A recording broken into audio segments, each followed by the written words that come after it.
খুব ভালো জায়গায় ফেঁসেছেন মুখ্যমন্ত্রী। আজকে যেগুলো চেয়েছিলেন ওখানে কার্যত শূন্য হাতে এসেছেন। অশ্বডিম্ব যাকে বলা হয় সেটাই হলো, এবং তিনি একটি বড় রসগোল্লা নিয়ে ফিরলেন। মুখ্যমন্ত্রী আজকে নিজে সওয়াল করেননি, তার পক্ষে লয়ার ছিলেন শ্যাম দেওয়ান, এবং তিনি পিটিশনার হিসেবে কোর্টে উপস্থিত ছিলেন। তিনি একাধিকবার বলেছেন বা বলার চেষ্টা করেছেন, কিন্তু মহামান্য সুপ্রিম কোর্টের প্রধান বিচারপতি সহ 3 জন সম্মানীয় রেসপেক্টেড জাজেস তারা তাকে ঘুরিয়ে কার্যত থামানোর চেষ্টা করেছেন। সরাসরি না না বলে ঘুরিয়ে বলেছেন যে আপনার যিনি লয়ার আছেন হি ইজ কম্পিটেন্ট এনাফ। উনার উদ্দেশ্য আবারও বলি এসআইআর ভণ্ডুল করা এবং 2024-এর ভোটার তালিকায় ভোট করা। উনি আজকে যেগুলো চেয়েছিলেন ওখানে কার্যত শূন্য হাতে এসেছেন। প্রাথমিকভাবে বলবো সুপ্রিম কোর্ট কি করেছেন সেটা আমরা দেখেছি। আজকের ইন্টারিম অর্ডার কিভাবে কনক্লুড করেছেন, আবার 9 তারিখ রেখেছেন সেটাও সবাই দেখেছি। সব পক্ষকে হলফনামা দিতে বলেছেন সেটাও আমরা দেখেছি। ইলেকশন কমিশন অফ ইন্ডিয়ার যে লয়ার ছিলেন তিনি যখন বলেছেন আমাদের একটি আবেদন অ্যাপ্লিকেশন পেন্ডিং আছে, সেটাও একই সঙ্গে শুনানি করা হোক, সেটাও দেখেছি। এবং সুপ্রিম কোর্ট কি বলেছে সেটাও সবাই আমরা জেনেছি। ওনার আজকে মূল টার্গেট যেটা ছিল সেটা হচ্ছে মাইক্রো অবজারভার আটকানো।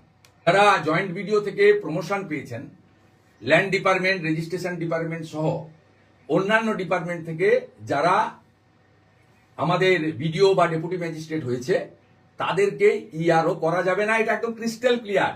আমি আশা করি এর পরের দিন শুনানিতে খুব ভালো জায়গায় ফেঁসেছেন মুখ্যমন্ত্রী। খুব যথাযথভাবে সুপ্রিম কোর্ট বলেছে যে আপনি কম্পিটেন্ট অফিসার যে স্পেয়ার করেছেন তালিকা দেন। তালিকা সবার কাছে আছে, আমার কাছে আছে। 294 অ্যাসেম্বলি, 294 ইআরও, 225টা ইআরও যারা ইলেকশন কমিশনের গাইডলাইন বা অন্য রাজ্যের গাইডলাইন অনুযায়ী ইআরও হতে পারেন না, ইনারা ইআরও করেছেন। ওনার আজকের মিশন, গত 3 দিনের মিশন ফেল করেছেন উনি। এক, এসআইআর আটকাতে গেছিলেন, আটকাতে পারেননি।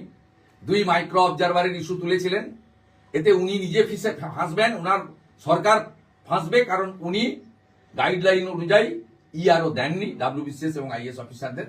তৃতীয়, উনি আধার নিয়ে বলতে গেছিলেন, কারণ উনি উনার সরকার বাংলাদেশি মুসলিম অনুপ্রবেশকারী রোহিঙ্গাদের আধার কার্ড বানিয়ে দিয়েছেন ভোট ব্যাংক তৈরি করার জন্য, যা নিয়ে সুপ্রিম কোর্ট পরিষ্কার বলেছে ওটা সেপারেট ইস্যু, আমরা অর্ডার রিজার্ভ রেখেছি। সুপ্রিম কোর্ট যা অর্ডার দেবে ভারত সরকারের বিষয়, আধার অথরিটির বিষয়, সেটা তারা বুঝবেন, এবং সুপ্রিম কোর্ট কি অর্ডার দিবে সে নিয়েও আমার কোনো মন্তব্য নেই। এবং উনি বলেছেন মাইক্রো অবজারভার বিজেপি রুল থেকে, স্টেট থেকে, কোন রাজ্যের বাইরের মাইক্রো অবজারভার নেই। অসত্য তথ্য উনি সুপ্রিম কোর্টে দিয়েছেন।